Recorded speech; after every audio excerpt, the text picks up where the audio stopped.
questions. Questions orales. The Honourable Leader of the Opposition.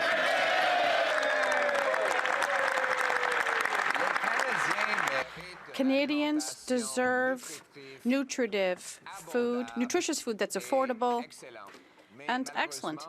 But unfortunately, this isn't the case after 10 years of these Liberals. Let's look at today's facts that have come to light. The Canada Food Price Report expects a family of four to spend up to $17,600 more, an increase of $995 a year, almost a double since the Liberals came to power.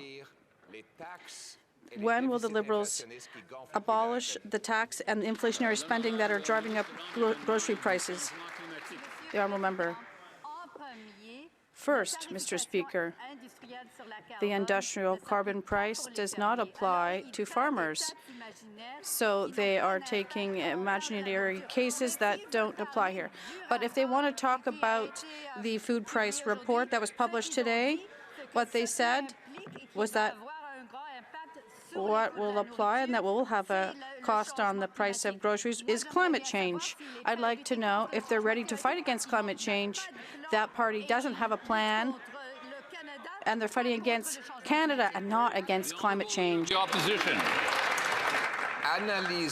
Let's analyze the weekly spending for groceries. According to today's report data, in 2015, the years when the Liberals came to power, the average Canadian family spent $163 a week on groceries. Today, next year rather, it'll be $340 a week, the double. The government's costs have driven up grocery prices. When will they abolish taxes? The Honourable Government House Leader. Mr. Speaker, once again, they're just talking about imaginary taxes from the Leader of the Opposition. Systematically, this leader votes against food school programs. They vote against the Canada Child Benefit. They vote against dental care. They vote against pharmacare, things that help people who are in need in Canada. We are making these proposals, and they are opposed to them. The Honourable Leader of the Opposition. Hardworking Canadians deserve affordable, nutritious, and delicious food. Meat and potatoes on the dinner table every single night. But after a decade of this Liberal government, the cost of groceries has literally doubled. Today, the food price report shows that Canadians will spend $17,600 to feed a family of four next year. Double what it was when the Liberals took office, and $995 than the preceding year after the Prime Minister promised to be judged by the price at the grocery store. Will the Prime Minister reverse his inflationary taxes on food? The Honourable Minister of Jobs and Families. Mr. Speaker, another example of the opposition using a report without actually taking the time to read it. In fact, beef, one of the prices that's going up most dramatically, is directly linked to climate change. In fact, the report says that challenges persisted for producers throughout the year in Western Canada as they experienced a drought and input costs like feed rose. Mr. Speaker, we're focused on how to help Canadians. That's why today I was with Ontario signing the child care agreement. It will save families $10,400 a year. Honourable Leader of the Opposition. This is the point in any Liberal term when they go from making promises to making excuses. The Prime Minister promised that he'd be judged by the prices at the grocery store. And let's look at those prices on a weekly basis. Today's report gives out data that shows that back when the Liberals took office in 2015, it was $163 a week to afford groceries for a family of four. Now it's $340, literally double.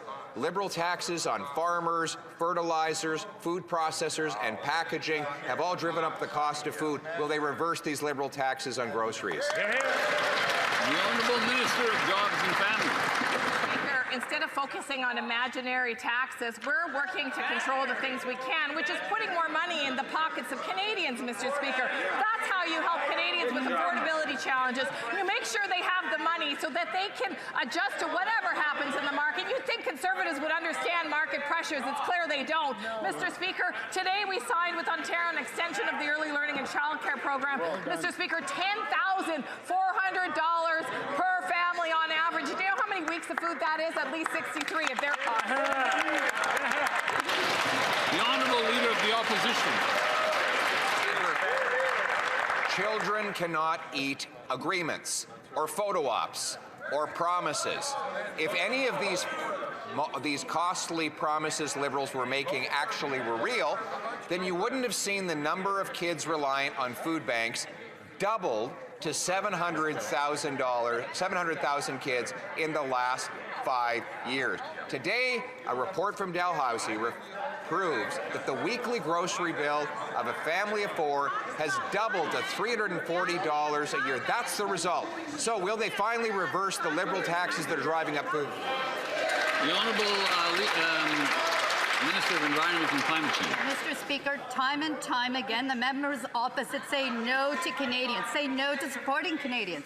Right. We have a Canada Child Benefit that supports young families. That's right. Indexed to inflation, it isn't taxed, it is something that they voted against. Time and time again, we'll be there to fight for Canadians.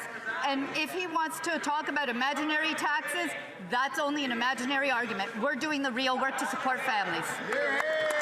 The Leader of the Opposition. Mr. Speaker, the industrial carbon tax is not only real, it was in the Prime Minister's own budget that he wants to increase it.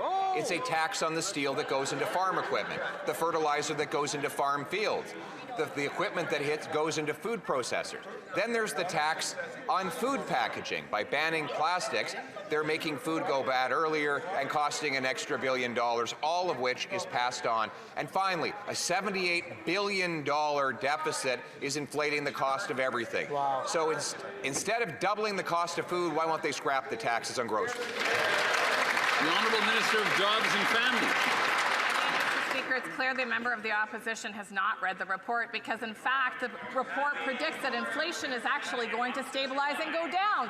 So here's what we're doing on this side, Mr. Speaker. We're putting money in the pockets of Canadians, whether it's through the Canada Child Benefit, which, oh, by the way, is indexed to inflation and that they voted against, whether it's affordable childcare, Mr. Speaker, for families with growing children, helping them save money for down payment on a house, which they say is a goal they have, but they voted against, or whether it's for school food programs for those families that need an extra hand. We're here for Canadians in good times and bad. It's pretty clear where they stand for themselves.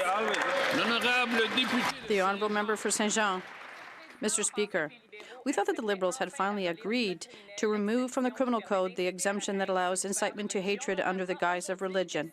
But today we learn this is far from the case. Just as we're beginning to debate the Bloc's amendment to repeal the religious exemption, the Liberals tell us that they want to cancel all meetings of the Justice Committee until 2026. Clearly, they are afraid to adopt the Bloc's amendment. Clearly, they are bowing to religious lobbies. Will they pull themselves together and abolish the religious exemption, yes or no? The Honourable Parliamentary Secretary to the Minister of Justice. Please, silence. Mr. Speaker, we are ready to do the work. We started last Tuesday to do a clause-by-clause study, and we're going to continue to work hard on this file. Thank you. The Honourable Member for Saint Jean. Mr. Speaker, religion should never be an excuse for committing crimes, including incitement to hatred. Ending the religious exemption that allows this abuse is a unanimous request from the National Assembly of Quebec, but the Liberals are still abandoning the will of Quebecers to bow to the will of a handful of dogmatic religious leaders. Tolerating this type of speech is not respecting freedom of religion or freedom of expression. It's even less about being open to diversity. It is about being cowardly in the face of violence. Will the Liberals get their act together? The Honourable Minister Speaking of freedom, Mr. Speaker, I'd like to ask a question that is very relevant with respect to today's news at the Bloc. Like their leader in Quebec, do they think that Quebec artists lack loyalty to the Quebec nation? May they answer the question yes or no? The honourable member for Rivière-du-Nord. Mr. Speaker, we knew that the Conservatives would side with extremist preachers because they are the official party of the religious right. But it's appalling to see the Liberals abandon Quebecers, Canadians, and their fundamental principles. Principles such as equality before the law when it comes to crimes, principles such as gender equality, the rights of sexual minorities, the maintenance of social peace, etc. All because they're on their knees before the various religious right-wing groups. Will they stand up, get their stuff together, and immediately reconvene the Justice Committee to abolish the religious exception? The Honourable Minister. I understand, Mr. Speaker, that the Bloc wants to divert our attention, but if we invest historical amounts in culture, it's not to gain the loyalty of artists. It's for them to thrive themselves and have their expression.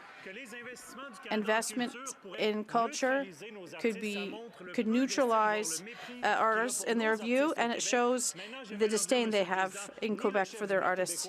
Neither the Bloc leader or they have the right to judge other Quebecers about their loyalty to Quebec. The honourable member for Foothills.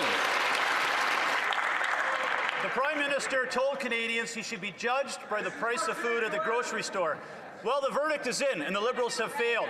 Canada's food price guide said Canadians will spend $1,000 more on groceries next year, the highest increase in years. When the Liberals took office, the average weekly food bill was about $160. In a decade, it has more than doubled to $340 a week.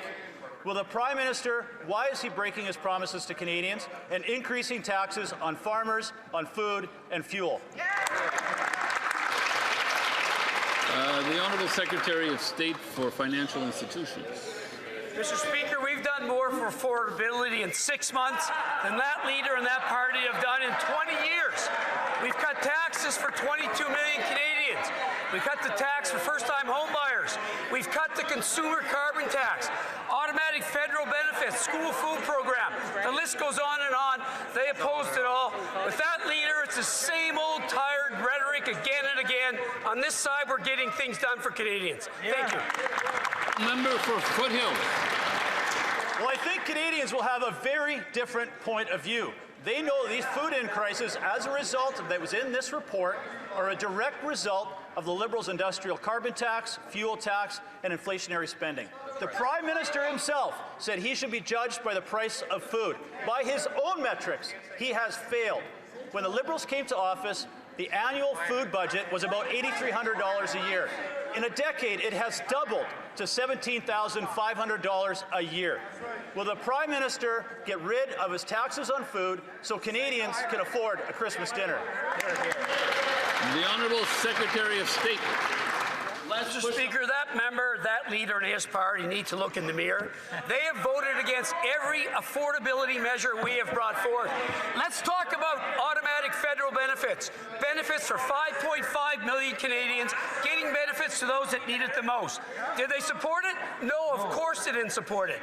They have not supported one affordability measure we have put forth since we've come into government. It's time for them to look in the mirror, get real, support our programs. Thank you, Mr. Speaker. Member for Newt-Tecumseh-Gwillimbury. Mr. Speaker, where's the beef? That's what Canadians are asking as food prices keep rising. This Prime Minister told Canadians he would be judged by the prices at the grocery store. And yet 86% of Canadians say they are cutting back on meat because they simply can't afford it. The Liberals' industrial carbon tax and inflationary deficits are driving up the price Canadians pay at the checkout line.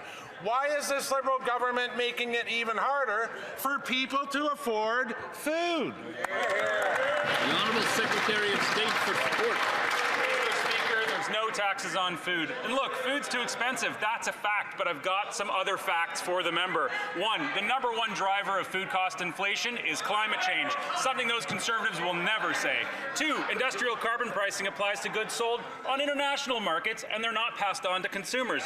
3, industrial carbon systems impact household expenses by 0%, Mr. Speaker. Here's some ideas of ways the Conservatives can actually help Canadians. Vote in favour of dental care, vote in favour of national school food programs, vote in favour of affordable housing, or vote in favour of $10 a day childcare that we just signed with Ontario, Mr. Speaker. Try and help a Canadian for once. The honourable member for Newtecumseh, Gwillimbury. Mr. Speaker, that answer was all bun, no patty. Said nothing of substance to Canadians who can afford groceries. Because of Liberal policies, next year a family of 4 can expect to pay nearly $1,000 more on food. Food prices could rise 6% next year, with meat expected to see the biggest price hike. The Liberals are refusing to act to lower food costs. The beef's already gone, so what does that minister think Canadians should cut back on next? The Honourable Secretary of State. Mr. Speaker, I've got a lot of respect for that member, and I've been to his riding, and I know the farmers in his riding very well, and they know that industrial carbon pricing doesn't affect the cost of food in Canada. He should spend more time talking to those farmers, Mr. Speaker. But if he wants something to put on his hot dog, here's 4 things. Dental care for Canadians, $10 a day child care for young kids, a national school food program to feed the kids in his riding. Mr. Speaker, affordable housing goes great on a hot dog. Put that on your hamburger.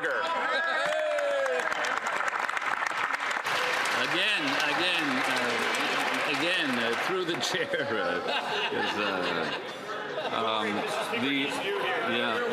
the honourable member for Long Range Mountains. Mr. Speaker, the Prime Minister told Canadians he should be judged by the prices at the grocery store. Canadians are now paying 112% more for food than when the Liberals took office, and groceries are consuming a bigger share of every family's budget. Even basic center aisle staples, such as coffee and baby formula, are skyrocketing.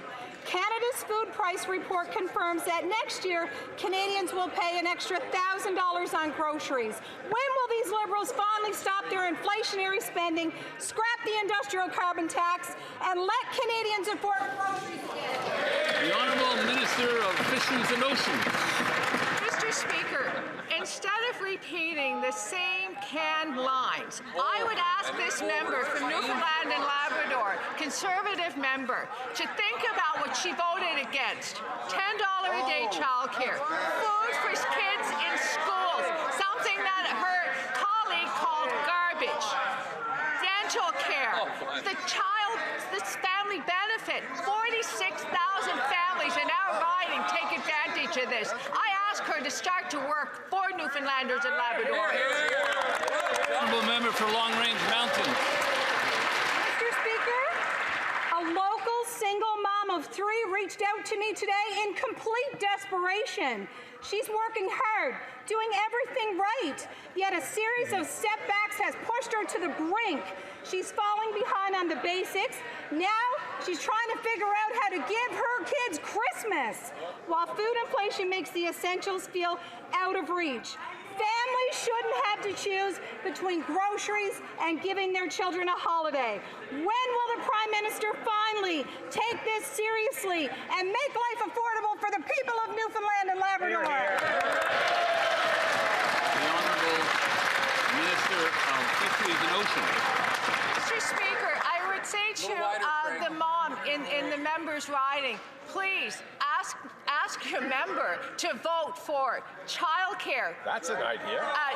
Dental care. That's an school idea. nutrition program. A family of 2 can save $800 a year. Support the inflation index, Canada Child Benefit. 46,000 families need that support. Housing supports, and on I can go. These are tangible affordability measures. I will never politicize the struggles of moms in my province. The Honourable Member for King Vaughan. The Prime Minister told Canadians he should be judged by the prices at the grocery stores. Under their watch, the weekly You stand up. The member can continue. It's fine. Prime Minister told Canadians he should be judged by the price at the grocery store. Under their watch, the weekly grocery bill has doubled, and the food price report of 2026 says it will get even worse. Families in my community can't even afford a healthy meal, not even the modest Italian dish like pasta fagioli. Yet, this government keeps stirring the pot with higher spending, the industrial carbon tax, and the new fuel tax. What's the matter for you?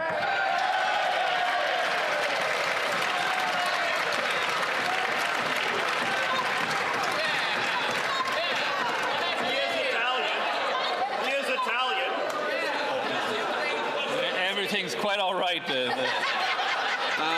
Again, through the chair.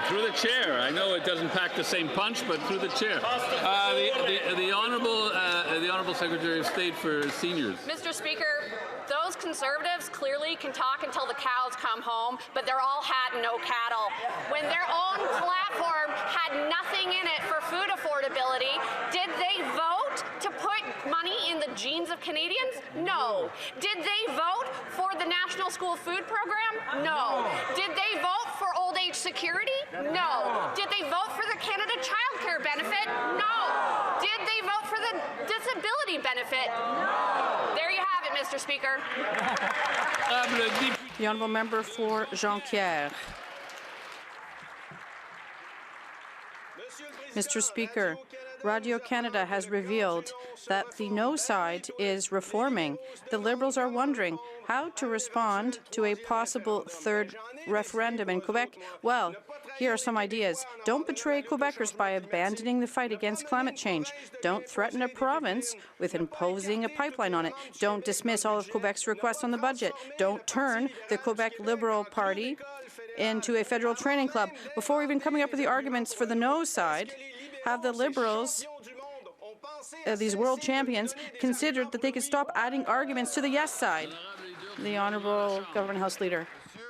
Mr. Speaker, do you know what they're not talking about in Saguenay-Lac-Saint-Jean this morning? They're not talking about the obsession with the referendum. They're not talking about the separation, the division, about the squabbles in our society. They are worried about what?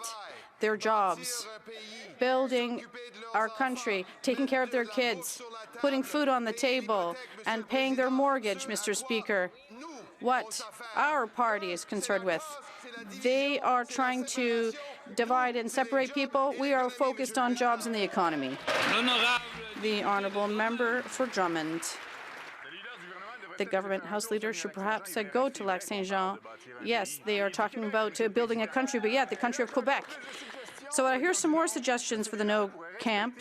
The federal government could respect Quebec's laws, such as state secularism or the Charter of the French language. They could fight against the decline of French in Quebec instead of funding its Anglicization. It could transfer immigration powers to Quebec. It could stop meddling in Quebec's areas of jurisdiction. There's a long list because we have the same issues since the 1980s. Nothing's changed. Is there someone who really still thinks that things will change today? The Honourable Minister. Thank you very much, Mr. Speaker. Throughout the last election campaign, the Bloc didn't propose anything. They just said, if it's good for Quebec, we'll vote for it. If it's not, we won't. But now, when they have the opportunity to vote for a good budget for Quebec that sets out $4 billion for Hydro-Quebec, investing in their infrastructure with historic investments in culture, they voted against it. And even worse, when they had the opportunity to present their requests, there was absolutely nothing on culture. That's a shame. Thank you. The Honourable Member for Mégantic-Lérable-Aubinière.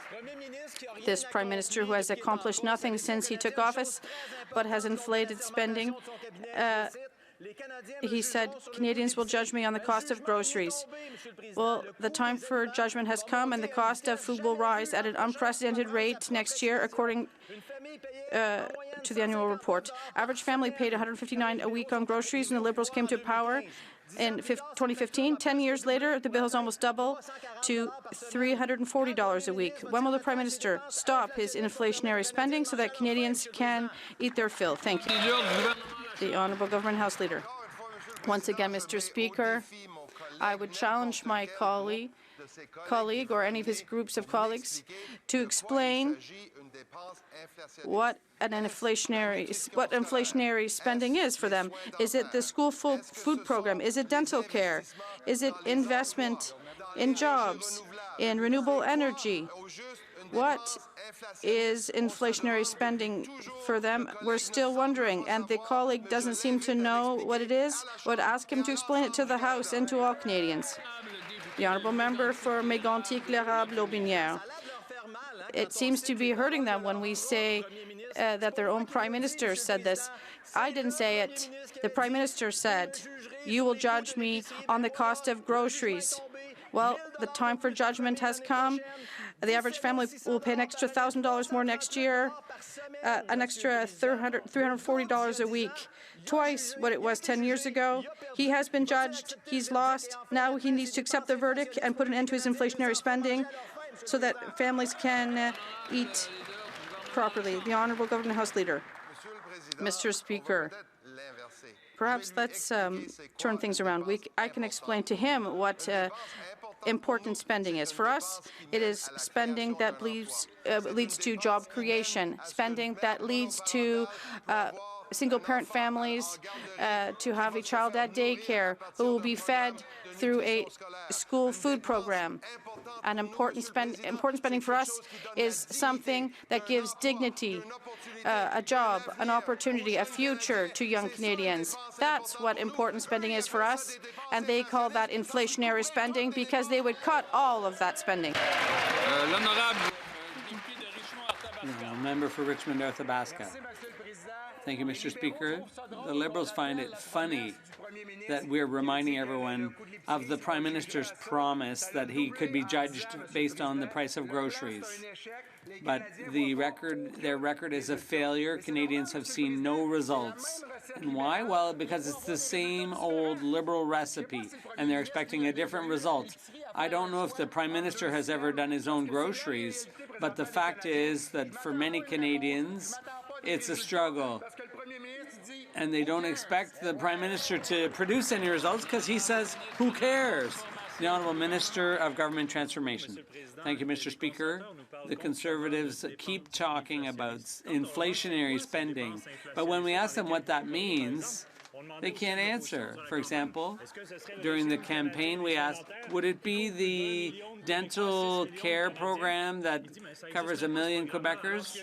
And all they say is the program doesn't exist. But I can guarantee that in his riding, there are thousands of his constituents that have been able to see the dentist for the first time in years, thanks to that project. Is that inflationary spending in his mind?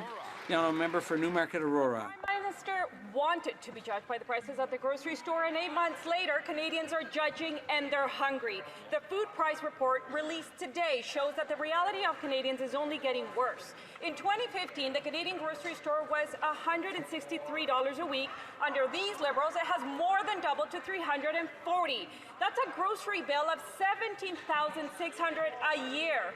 Liberal taxes increase the cost of growing, transporting, and selling the food. When will these Liberals cut their inflationary spending and senseless taxes so Canadians can afford to eat? The Honourable Secretary of State for Labour. The Conservatives say they care about affordability, but their voting record says something very different. The Conservatives vote against every measure designed to help Canadian families, Mr. Speaker. Let's take one example. Parents receive a payment every month called the Canada Child Benefit. Real help with groceries, real help with clothing, real help with the everyday costs of raising children in this country, Mr. Speaker, and they voted against it every time. It's crazy.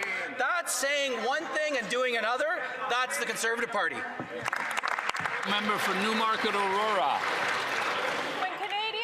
Tell this government that they can't afford food, their response is, Well, you're taxed to death, you can't afford groceries, but cheer up. We have a program for you. You should be grateful, and you've never had it so good.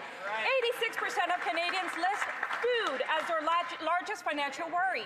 The food price report confirms grocery prices are set to increase up to 6% next year. That's $1,000 more just to feed a family. The Prime Minister asked to be judged by the prices at the grocery store while prices are set to reach historic highs. Will the Prime Minister admit his record is a failure? The Honourable Secretary of State. Mr. Speaker, we'll stand by our record every day in this House of Commons. Mr. Speaker, they're the ones who have to be embarrassed about their record, their track record of voting against dental care, which is putting the money in pockets of real Canadians.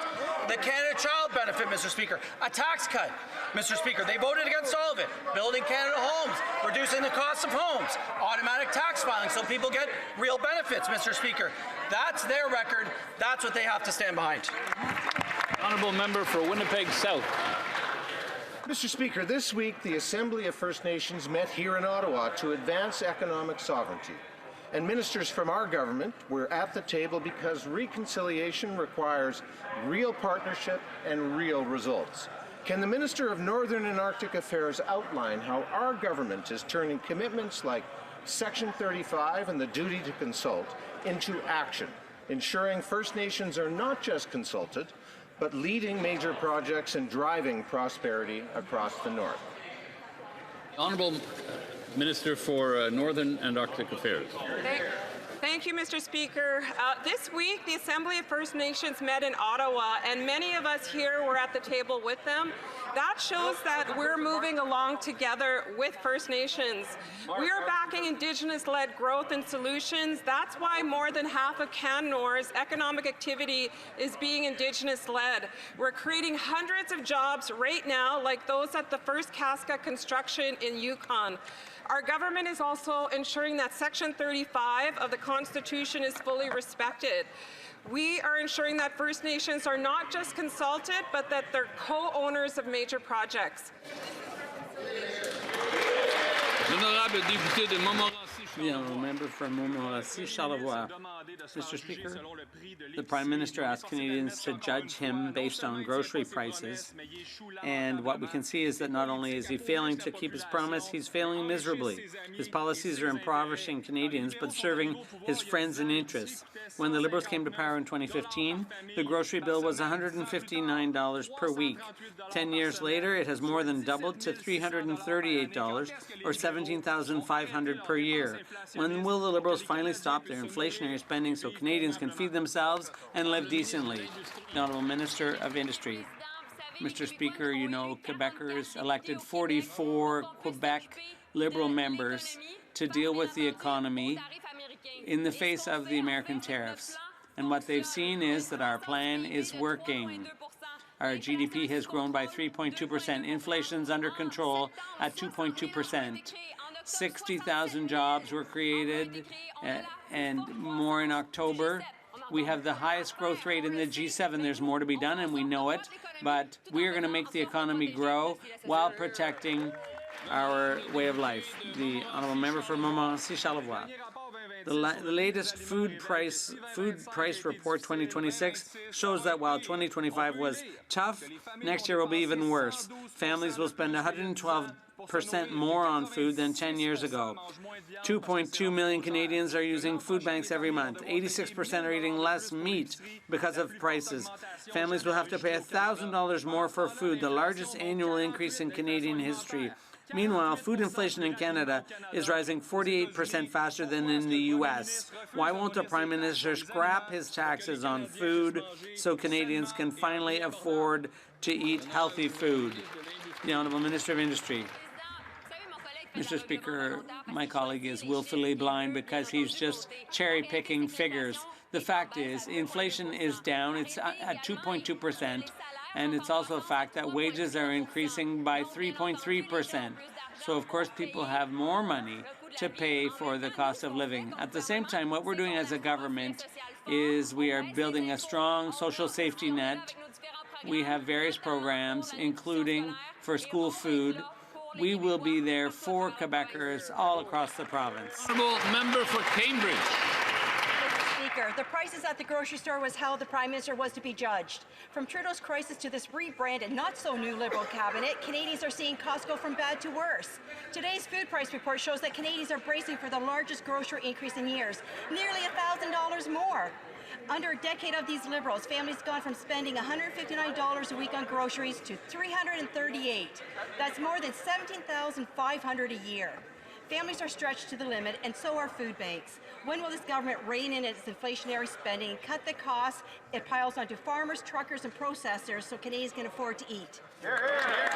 Parliamentary Secretary to the Secretaries of State for Labour, for Seniors, and for Children and Youth.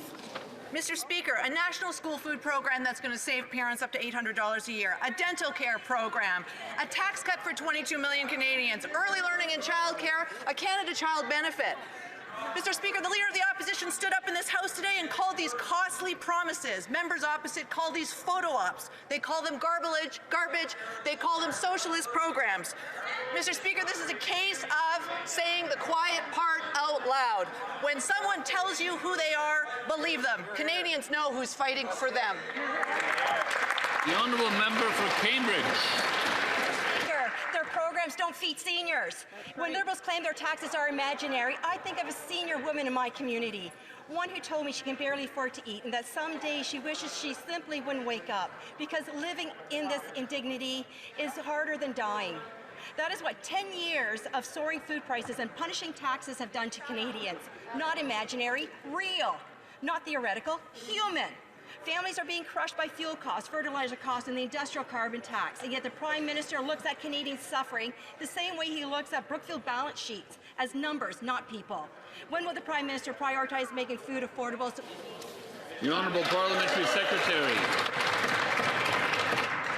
Mr. Speaker, when I talk to seniors in my riding, they talk to me about the Canadian Dental Care Program. They say that this is life-changing, that this is getting them the dental care that they haven't had for years for the first time. They talk to me about the New Horizons program and how we're supporting projects that improve their quality of life.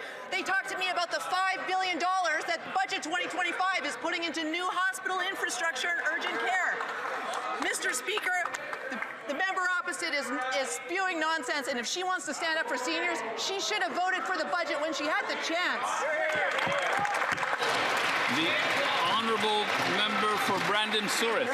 When the Liberals came to office in 2015, the average Canadian grocery bill was $160 a week. A decade later, it has more than doubled to $338 a week. That's $17,500 a year. And next year's food price report confirms Canadians will pay another $1,000 more, the largest annual increase ever. Yet instead of axing taxes and spending that increase the cost of growing, transporting, and selling food, these Liberals actually raised them in Budget 2025. When are the Liberals going to read the room and get prices down so Canadians can afford to eat? The Honourable Minister for Northern and Arctic Affairs. Mr. Speaker, that member opposite is from my home community. If he was talking to Manitobans, he would know that they want $10 a day daycare. They want the school food program. They want investments in housing and infrastructure. So if he was talking to Manitobans, he would know that Manitobans support our budget. He should be supporting our budget as well. These are generational investments like never before. He needs to get on side. Hear, hear. The Honourable Member for Brandon Souris. I'd invite the minister to get outside the perimeter highway in Winnipeg every once in a while and come and tour communities in Manitoba.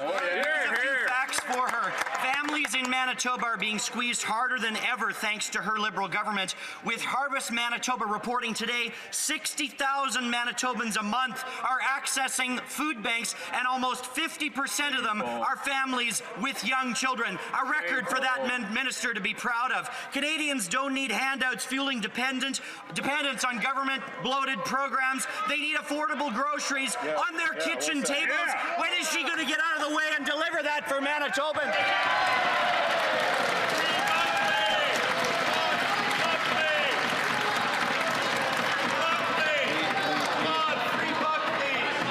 The honourable government House Leader.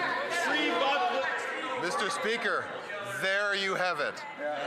handouts, dependents, talking about school food programs, talking about child care, trying to lecture my colleague from Churchill about not getting out enough. That member needs to talk to more single mothers. That member needs to talk to more young people, more skilled workers, more aluminum workers, more steel workers, more auto workers, about supporting it, about the government standing up and supporting and building this country. That member needs to get out.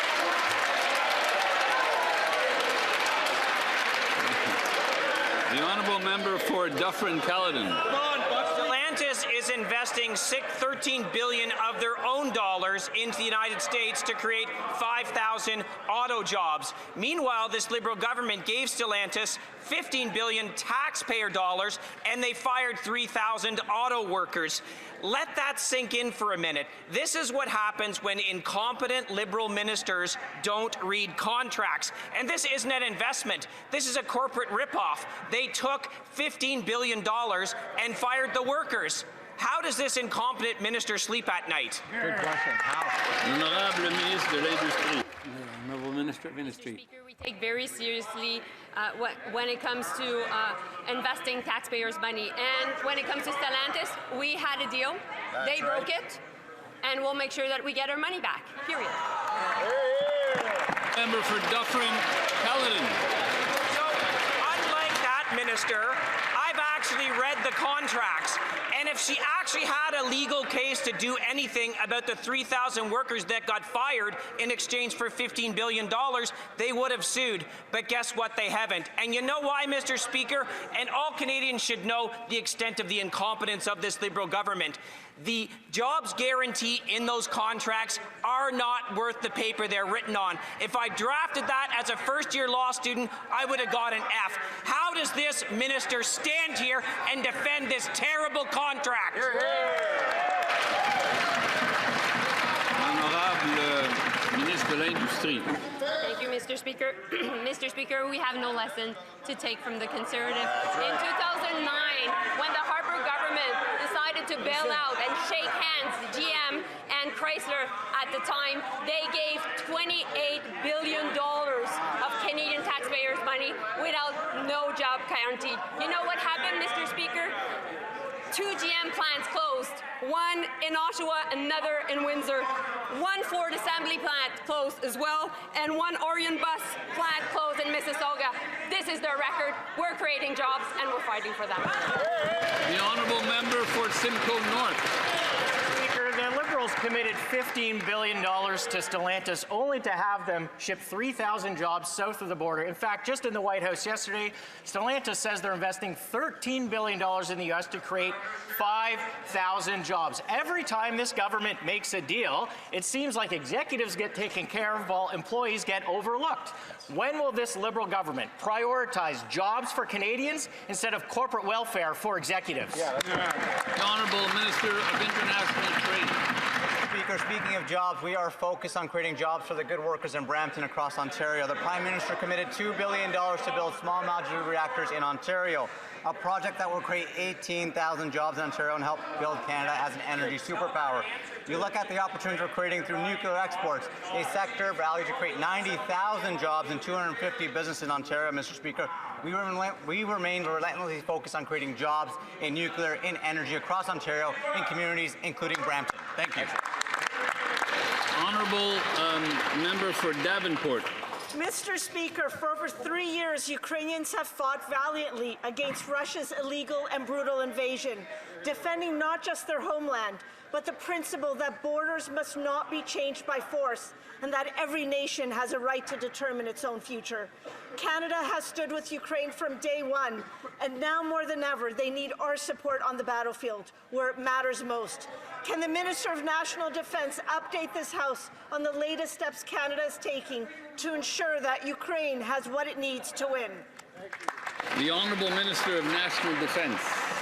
Mr. Speaker, this week we announced our purchase of a package of critical military capability under NATO's Prioritized Ukraine Requirements List, or PEARL, in partnership with other NATO allies. Our $200 million contribution to this PEARL package will include capabilities that have been specifically identified by Ukraine.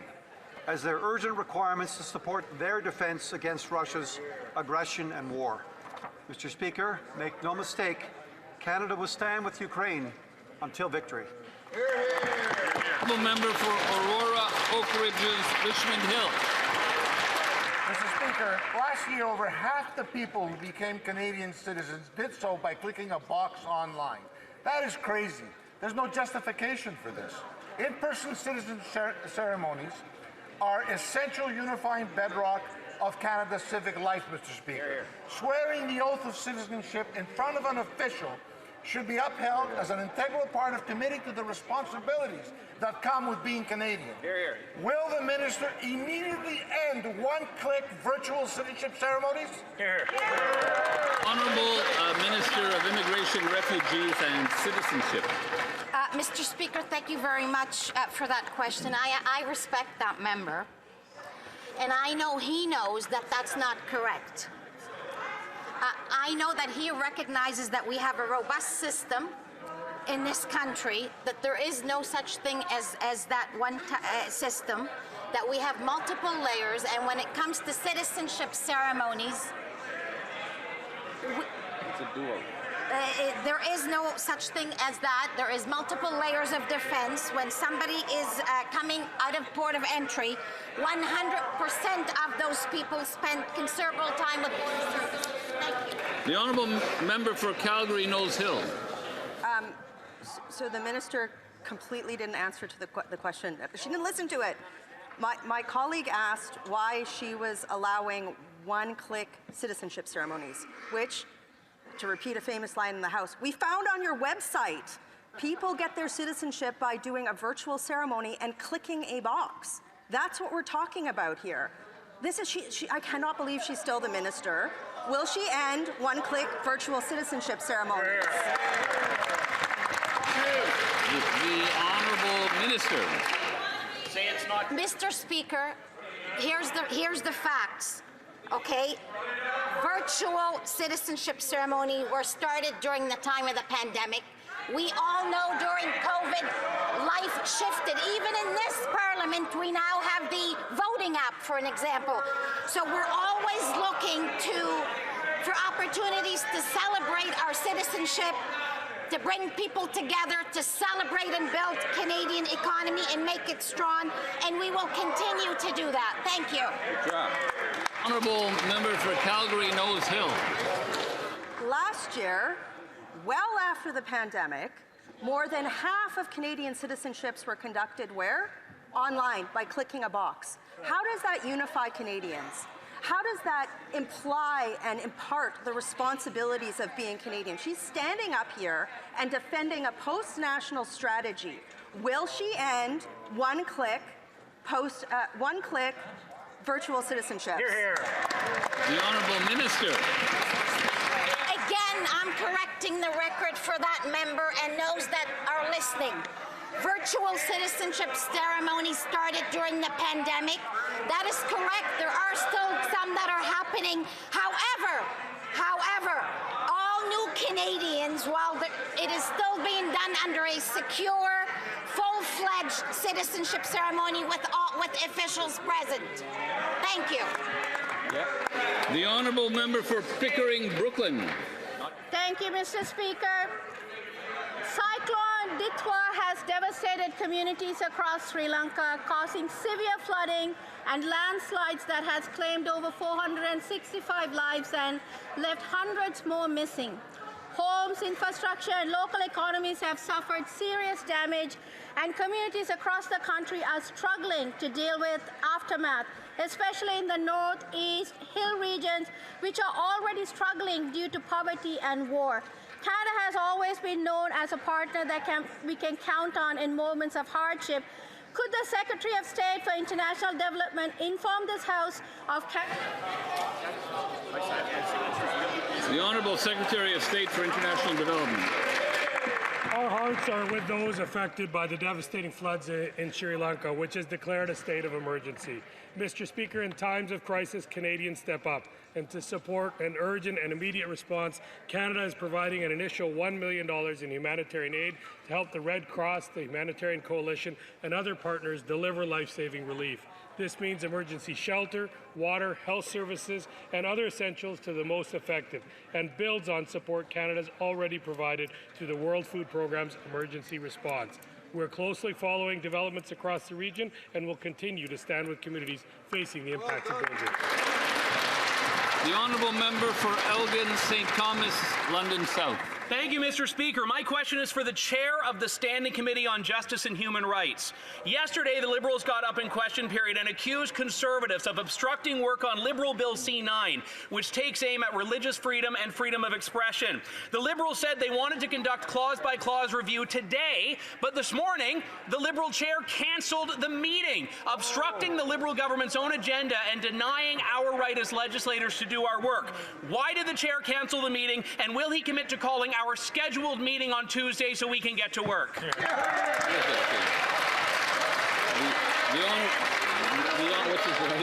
The honourable member for Lakeshore, Etobicoke Lakeshore.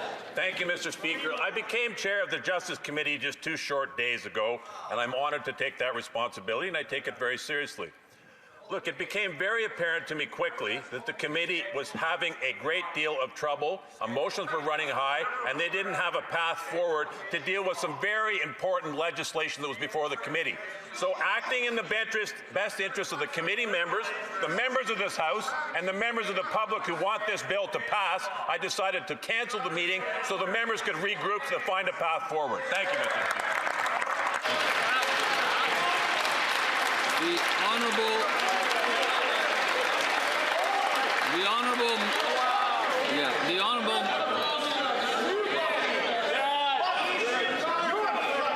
Okay, enough. The honourable member for Brantford South. The honourable member for Nunavut. Options for housing in Nunavut are limited. Mold leads to chronic illness, overcrowding.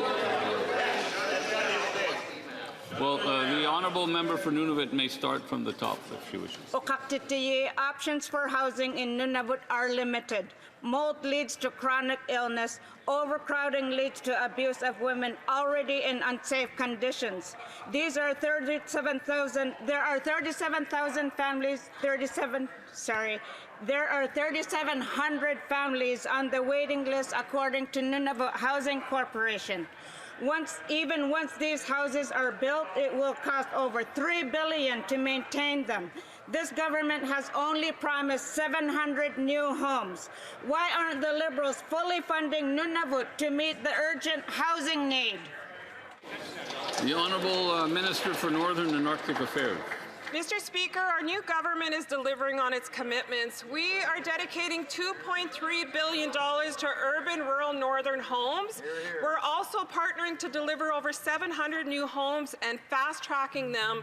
We're also building on 450 additional homes that will start in the next few years. In the Northwest Territories, we're funding 150 social homes, and in Whitehorse, 100 new affordable homes. This is just the beginning, Mr. Speaker, because we're delivering on the 3,000 homes by 2030. Thank you. The honourable member for Saanich Gulf Islands. Thank you, Mr. Speaker. Some might call it a flip-flop, but a flip-flop is a sandal, and this is a betrayal. On page 348 of the budget, it says clearly that investment tax credits will not be available for enhanced oil recovery. Yet in the Memorandum of Understanding with the province of Alberta, it says we will extend federal investment tax credits to various parts of carbon capture and storage, including enhanced oil recovery. My question to the Minister of Finance is, with this additional handout to big oil, have they recalculated how deep the deficit will be? How much above $78 billion is it now? The Honourable Minister of Environment and Climate Change. Mr. Speaker, I appreciate the opportunity to talk about the Memorandum of Understanding with Alberta, which provides many opportunities for us to move forward on industrial carbon pricing and on clean electricity, on building interties with neighbouring provinces, all steps that are incredibly important for us as we try and build a clean economy and build our country strong for the future. So I thank you for the question. We will keep on working to build a strong Canada going forward. Rappel au règlement. Rising on a point of order, the Honourable Member for Saint-Jean. Thank you, Mr. Speaker. Mr. Speaker, earlier this week, you clearly established your right to cut questions before